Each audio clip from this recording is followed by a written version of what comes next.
Hey folks, Real Honesty with John Ritlin. I'm John Ritlin. This is Rapid Fire episode 47, where a little bit of WWE news. I'm shooting these videos whenever I can because I'm in the midst of a long work schedule. And quite frankly, I don't have nearly the time nor the energy to really shoot videos, not every single day, but 3-4 days a week like usual. I will be doing my weekly reviews still for the next few weeks. Around the 11th, it'll actually go 11th or 12th, it'll go back to being normal, and then fortunately I'll be able to resume shooting some videos. But by then I'll probably be doing some end of year stuff. In fact, I'll probably be uploading my favorite matches of NXT within, I would say within the next couple weeks. And I will possibly be doing a collaboration video with at Valena Tweets. Get at me on Twitter and let me know if you still want to do that. DM me, tweet me, whatever you want. She's a really cool person. Check out her YouTube channel. Also, WWE NXT guy, at WrestleRant, Graham GSM Matthews, WWE Vontae, get back to making your channel, and a lot of other really cool people. If I didn't mention your name, do not take it personally, because I really appreciate everybody for supporting me and everything. I recently passed 70,000 views. I mean, my God, never thought that when I started this show just on Ustream, actually well over 3 years ago. I think it was like end of July was like my first series of videos. I didn't start uploading anything until like my Survivor Series 2014 review, when it was still on my S5. I deleted a lot of videos except for a couple that were on my S5 because they did no views and went on forever. And with advice and everything from people over the years, some that I still talk to, some that I haven't talked to in a while, I've been able to get my channel going and get the views up and everything, thanks to your guys' support. And of course, thanks to Cassie for joining in like she has and being a gracious co-host and everything, working with me when I was at her house for a while, doing videos at her house, special reviews, pay-per-view reviews. We're on SmackDown, and now, of course, with the Derb, doing the videos every week. Channel's growing. Love it. I'm just a wrestling fan, just having fun. That's really what it is. I'm not going to try to claim that I know more than other people, even though there are plenty that say that I do know quite a bit. More about older wrestling and some current wrestling. But anyway, I just want to take a moment in the beginning of this video to thank you all for letting me be me and supporting me. It's really appreciated. Shout out videos will come at the end of the year. Anyway, bit of WWE news here. So I'm going to get to the WWE pay-per-view schedule here in a bit, because that was leaked by PW Insider. But anyway, a couple things. Batista apparently said on JR's podcast that he would like to have possibly like to have a full-time return to WWE. No. Nothing against Batista. If he wants to come back, hey, cool. If he seemed to have fun with his 2014 return, even though because he knew that he wasn't going to be booed, or he wasn't going to be cheered, because he knew he should have been brought back as a heel. The thing is, honestly, if he wants to make a return and have a return like he did in 2014, where he has some good matches, and he has some good matches, and put some people over, that's cool. I'm cool with it. If they want to put him in the Hall of Fame, fine. He's a big star of the 2000s, and he did have some impact on the roster. And did have some good matches. I'm all for it. A full-time return, if they wanted to push it from the Rumble to maybe SummerSlam and have him as an attraction, do some stuff, because he would be doing videos, or he'd do movies and stuff like that. If they wanted to use him as often as possible and stuff like that, I'd be for it. If they wanted to give him a run from the Rumble this year into 2019 to Mania, that might be a bit much, but if you use him more as an attraction, this kind of stuff, I'm for it. I'm not saying a Brock Lesnar-like attraction, but if you use him at most of the pay-per-views and build up, some good feuds, and we get some stuff that we hadn't, been able to see before, I'm all for it. But a full-time return, no. I don't really have any desire to see him in a full-time return. Part-time, sure. But whatever he wants to do. At this point, he's near 50. I mean, I think he was 44 when he returned in 2014, so he's going to be near 50. I think if he's going to return, it's going to be sometime when he's probably about, late 47, early, 48 even. I mean, I'm sorry that he was obviously way skinnier. I mean, he dropped muscle and he still was in shape.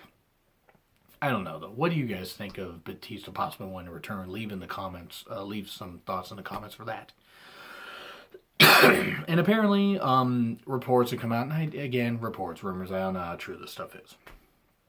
Finn Balor may be transitioning into a Ziggler-like role where he will win some matches, have some good feuds, but mostly put people over because Vince thinks he's bland outside of the demon character. This is proof, if this is true, this is proof that Vince is a goddamn idiot. Like, Vince is a total fucking idiot. That he thinks Balor is bland. Now, Balor was given a Universal Championship, reign. Was given the rocket. And then he injured his shoulder during the match with Rollins. And was out for a number of months. Vince doesn't like injuries. I mean, he understands they happen, but he doesn't take well to it. And then Balor got a concussion soon after returning. And was fine after a few weeks, apparently, but still, he got a concussion. Of course, Vince may have seen that as being, as like him being injury prone. Okay. He had an ankle injury also in NXT while he was NXT champion. And I get that. I get, if it has to do with injuries, if it has to do with age, whatever, I get that. But if he thinks he's just bland, no, Balor's pretty damn over. He doesn't think Balor's over enough to face Lesnar. Well, here's the thing. Vince had to realize that having Jinder versus Brock was a bad idea, so he gave the title to AJ, and please keep the title on AJ. Please, for the love of God, keep the title. Don't give it back to Jinder. He doesn't deserve it. It's AJ, proved to be the guy. I mean, is AJ a better wrestler than Finn Balor? Yes. Is AJ a better talker than Finn Balor? Yes. And that's not knocking Finn Balor. Finn Balor is a great star. The thing is, though, is if he's going to end, if this is true and he ends up in a Ziggler-like role, do not be surprised if Finn Balor leaves when his contract is up. Which could be in 2018, could be in 2019. I'm not really sure about the contracts. I'm really, really not. He might have signed a full-time roster contract or whatever when he got called up, which would put, if it was a 3-year deal, it might put his exodus out around July 2019. I would not be surprised, though, if Balor's put in this kind of role if he bolts when his contract's up. As much money as he's making, and yes, while it's great to see him on the roster, he'd always go back to Japan. He could always do a lot of great things there. What's old is new, and he would still be super over in Japan. I hope that these are just rumors and Vince realizes, hey, Balor versus Brock, because look, Balor at least needs a good run in the Rumble. Something like that. But Balor versus Brock, we know Balor's not going to win, but it could be a good match.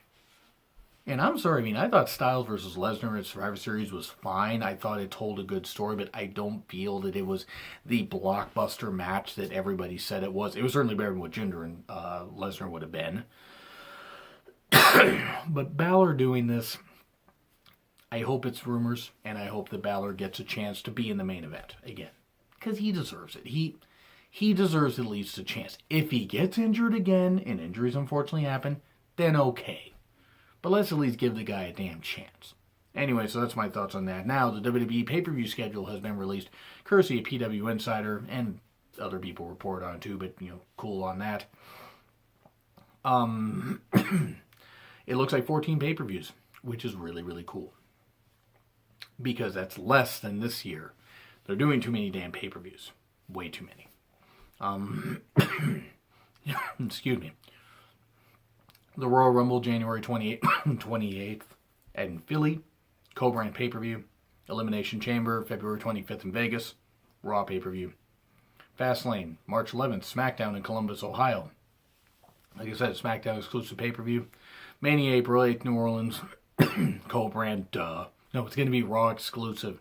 And that means the talent's really going to suffer. No, there's going to be a Raw Mania and a SmackDown Mania. Oh, God, Vince might try to do that. Oh, God. Don't do that. Not that Vince is ever going to watch this. Vince probably doesn't even know what YouTube is. Backlash, May 6th in Newark, New Jersey for Raw. Ashley, if you're going to go that, cool. Take pictures. Take pictures with your boyfriend. You both have fun. Then Payback, May 27th in Baltimore, SmackDown Live, exclusive pay-per-view. And then there's not another SmackDown exclusive pay-per-view until September. But yeah, Money in the Bank, June 17th, almost 7 years after CM Punk won the WWE Championship from John Cena. This is going to be in Chicago. Let the CM Punk rumors and chants and everything, the rumors of his return, commence. And it's going to be a co-brand pay-per-view, which I'm fine with. If you're going to stick with the brand split, they should. They really should. They're giving people more opportunities and stuff like that. Maybe just bring a couple more tag teams in and utilize people better on both brands so we don't have some tag teams feuding forever. This is fine. A Raw Money in the Bank winner, SmackDown Money in the Bank winner, and a Raw Women's and a SmackDown Women's Money in the Bank winner. Now that might be overloaded on ladder matches. At least it would be something, because one, you could get more people on the card. Yeah, there might be more of a chance of possible injuries, and hopefully none of that happens. But this gives every single person a chance. This gives, it's not like a participation trophy thing, but it gives more chances to the women, to the men. It works, and it will be very good, and it can make. If you're going to try and do this, you need to make it co-brand.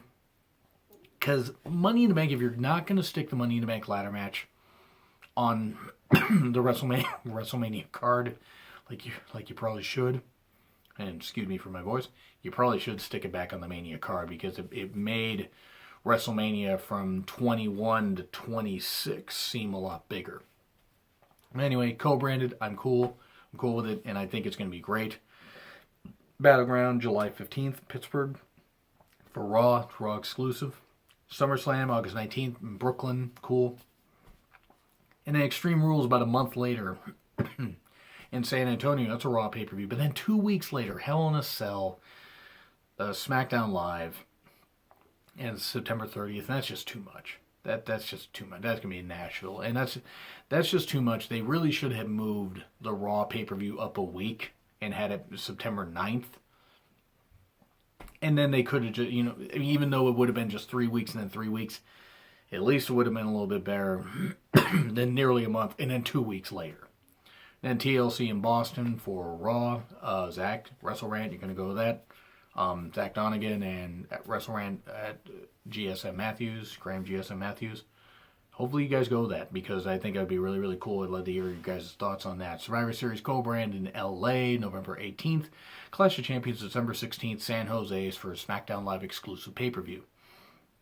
I like this, though, because they're limiting the amount of pay-per-views. What they really, really, really need to do, and they're never going to cut it to any less than 12 a year. 14 might actually be the best that we have. It might be the least that we're ever going to get because of the network and stuff like that. But they might have realized they're oversaturating stuff, and to pull back just a little. They can still do house show events, exclusives on network like Starrcade. Starrcade should be on the network. It's not going to be, but it is what it is. I'm disappointed by it, but okay. Unless something has suddenly changed. I mean, it's like I'm only a couple days away from the 25th when it's supposed to be. So anyway, that's my thoughts on all that stuff. So what do you guys think? Are you happy with the pay-per-view lineup? Do you think that they need to do less pay-per-views, more pay-per-views? What pay-per-views would you like to see added? Are you okay with it? Do you think they need to get rid of stuff like TLC, Hell in a Cell, and maybe, I don't know, bring back some other names? What names would you like to see come back? Leave in the comments. Like, share, subscribe. Also, it's been Real Honesty with John Ritlin. I'm John Ritlin. I will see you soon.